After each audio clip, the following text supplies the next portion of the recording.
Tingnan po ninyo ang garden namin, parang nasa freezer. Yan po yung itsura ng garden ngayon. Hindi natunaw ang ice dahil ngayon, -1 ata sa labas. Kaya ganyan ang itsura, sobrang lamig. Hindi kami lumabas ngayon din dahil si Martin pang gabi. At tinatamad akong lumabas dahil sobrang lamig. Pero magtapon ako ngayon ng basura. Kaya bukas kukunin yung basura namin. Kailangan mailabas ko yung basura dito sa bahay. Yan. And I've never seen before when you put on the pineapple. We couldn't be friends anymore. Pineapple thousands, go on pizza. It's a fruit and you know that. Pineapple thousands, go on pizza. They just don't belong.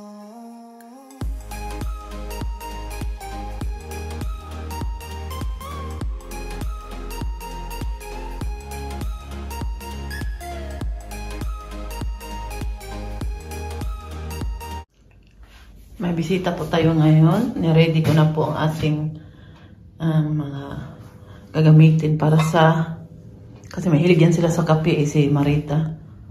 At nilagay ko na din dito ang sugar. Yan, din ako, magawa ako ng waffle ngayon. Yung pusa namin, pinalabas ko muna dahil ngayon pa lang siya nakalabas. Buong yan siya sa kwarto niya. Sa gabi, hindi yan namin sa labas. Dito yan sa loob. Lalo na ngayon, di malamig. Pinalitan ko muna ito. Ito muna yung gagamitin. Kasi maganda din yan siya. Kulay red.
Nagmamadali ako dahil darating na yung bisita natin.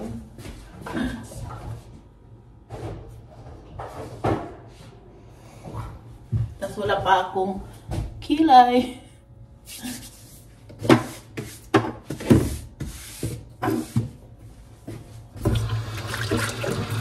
Yung kumakain ngayon.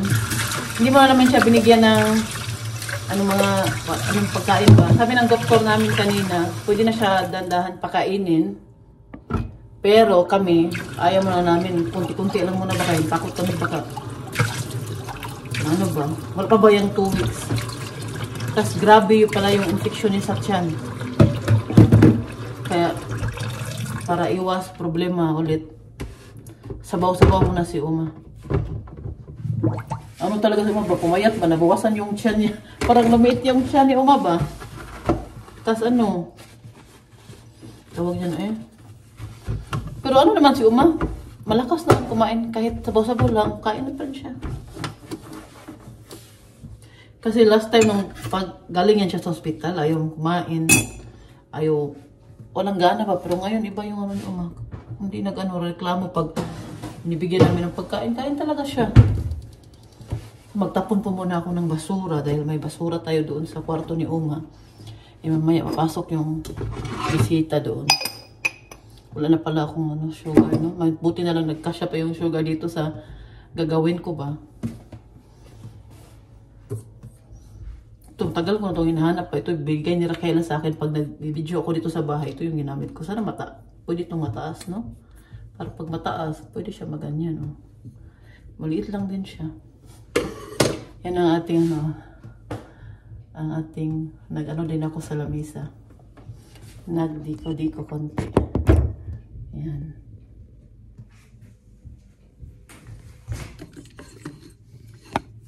Malubat na tong cellphone ko. Malubat na siya. Ano na lang? 10% na lang.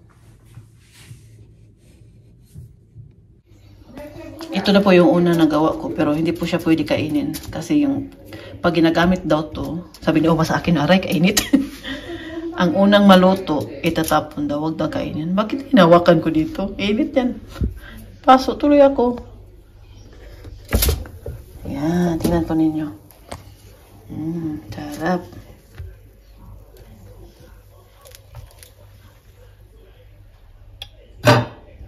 Yan. Maglagay tayo ng bago.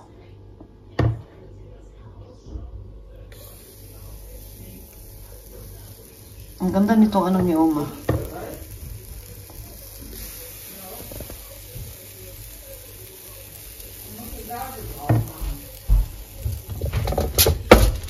Grabe. Also Handwerken da ja, ne? When I walk into the kitchen, you saw the look on my face, you saw the look on my heart to get out of this place. I sensed something I've never seen before. When you put on the pineapple, we couldn't be friends anymore. Pineapple thousands, go on pizza. It's a fruit and you know that. Pineapple doesn't go on pizza.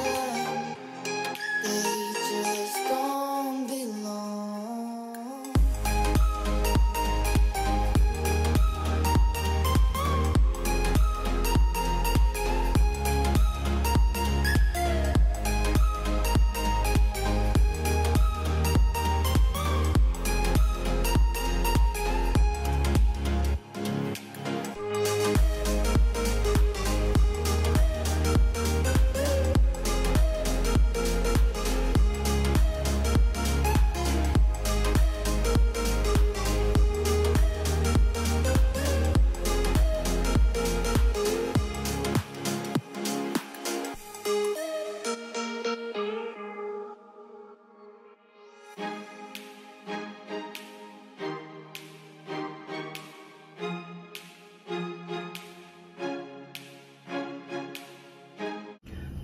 Umaraw ngayon, oh. Ang ganda ng weather sa labas, pero ang lamig. Dahil nag-ano kanina. Yung mga auto naka-parking sa labas ba, parang nasa freezer. Puti lahat. Medyo natunaw-tunaw na nga, oh.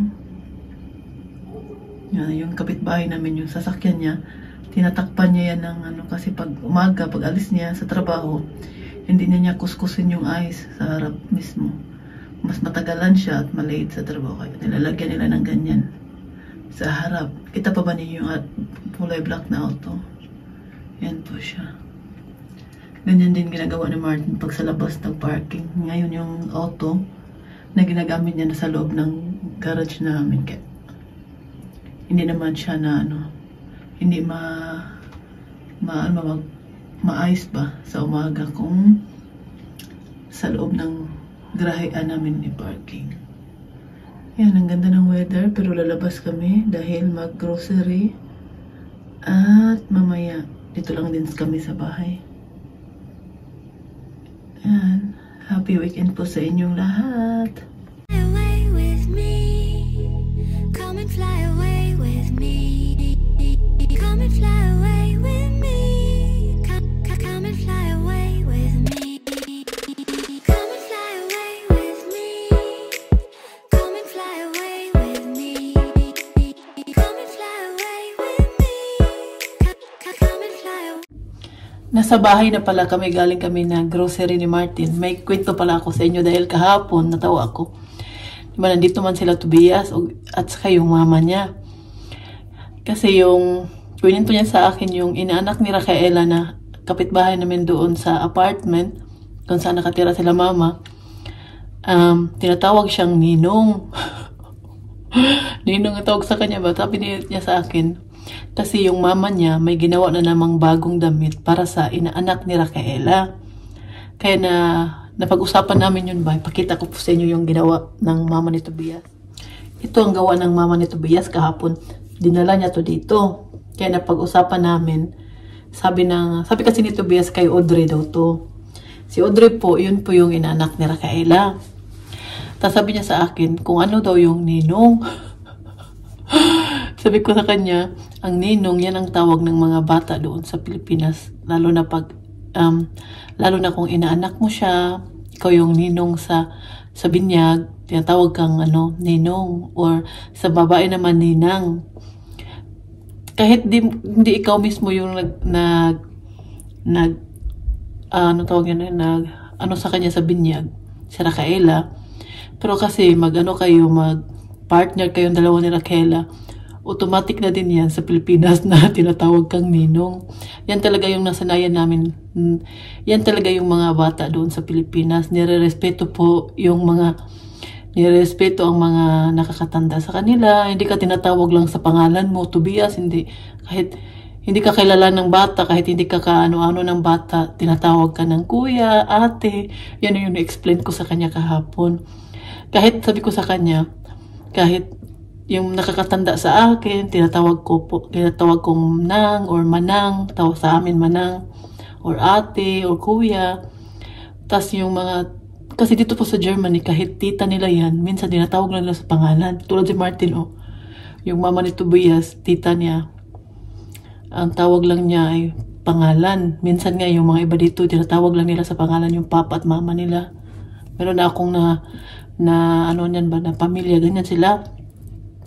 Sabi ko kay Tobias na sa Pilipinas, kahit hindi mo ka mag-anak, tinatawag kang, kahit hindi ka kilala ng bata personal, pag may tinatanong sa'yo or kausapin ka, tinasabi talaga kuya or ate. Yan talaga yung nirerespeto namin, yung nakakatanda sa amin. Yan talaga yung namin sa Pilipinas. Sabi ko kay Tobias, kasi nagtaka siya pagkatawag sa kanya, ninong.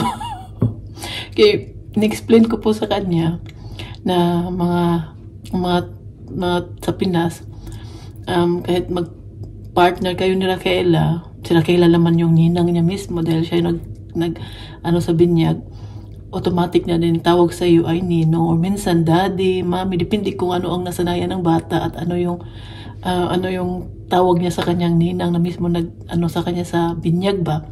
Yan yung in-explain ko kay Tobias. Kasi taka talaga siya. Iwan ko hindi niya tinanong kay Rafaela siguro. Kaya in-explain ko po sa kanya na ganyan po sa Pinas. Sabi niya, kasi dito nga, magkaiba nga dito. Kahit nga dito yung noon kasi, yung bago pa lang ako dito, yung mama ni Tobias, nahihiya po talaga ako tawagin sa pangalan niya. Kaya natanda siya sa akin ba? Parang hindi ako sanay na tawagin yung mga taong matanda sa akin ng pangalan lang. As in, hindi po talaga ako sanay. Tapos noon, tinatawag ko siyang tita. Sabi ko kay Martin, bakit hindi ka nagtitita? Tita mo yan or auntie ba? Or tante. Dito kasi ang tita, tante. Or tita ang tawag mo. Sabi ni Martin, hindi naman yan dito.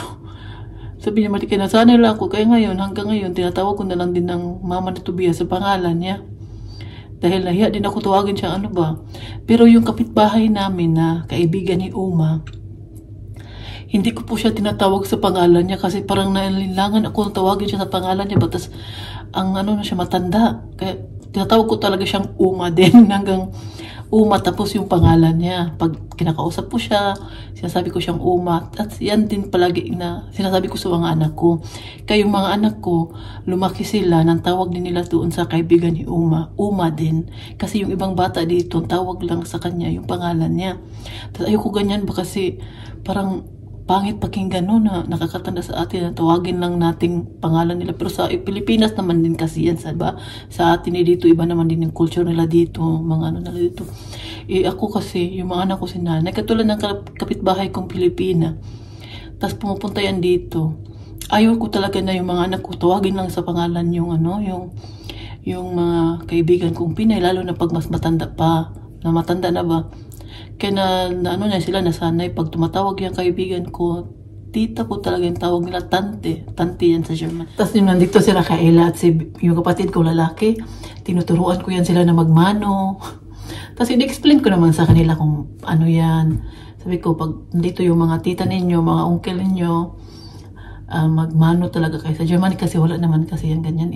Kaya yung pag mga pamilya ko lang pupunta dito, tulad ng kapatid ko, si Rafaela at yung babae, mano yan tasala. Tulad nandito yung kapatid ko lalaki. Nagmano yan sila. Tinuturuan talaga yung mga anak. Yan, ito yan. Nilagyan ko na naman ng ano. May ribbon pala yung Christmas tree natin ngayon. Tinagyan ko siya dahil nakita ko siya doon sa ano, sa baba.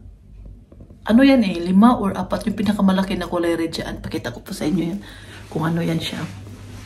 Manood po sana ako ng concert ngayon ba. May concert dito sa simbahan. Ang entrance lang ay 10 euro. Ano siya, benefits concert siya. Kaya lang, hindi ko nakalimutan kung kailangan pala may mag-grocery, kailangan mamili ng diaper ni Uma.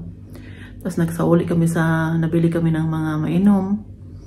Tapos, mas marami kaming ginawa. Nag-asikaso kami kay Uma kasi Uma masakit yung likod niya. At kaya, sabi ko, Martin, hindi na ako punta doon eh. Ako lang din kasi mag-isa. Ayaw ni Martin pumunta siya oh. Meron po akong ganyan. 4 po yan siya. Iwan ko kung nasaan yung 3. Hanapin ko pa sa baba. Ang ganda talaga tingnan ng kulay red, no? Sa Christmas tree, no? Nilagyan ko pa siya ng mga red. Kinuha ko yung iba doon sa baba.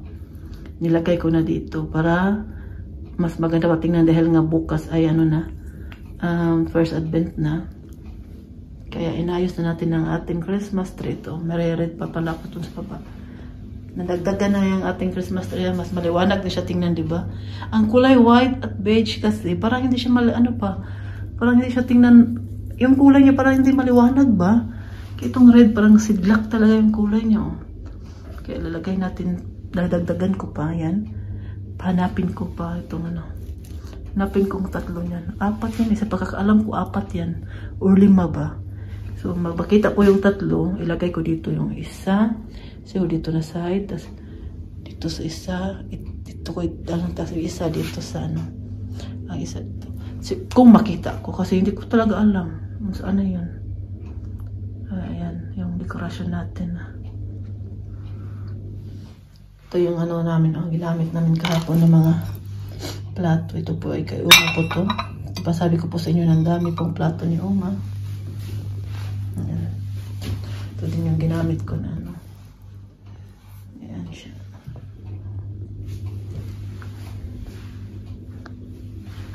Nagawa si Fiona ng cakes eh.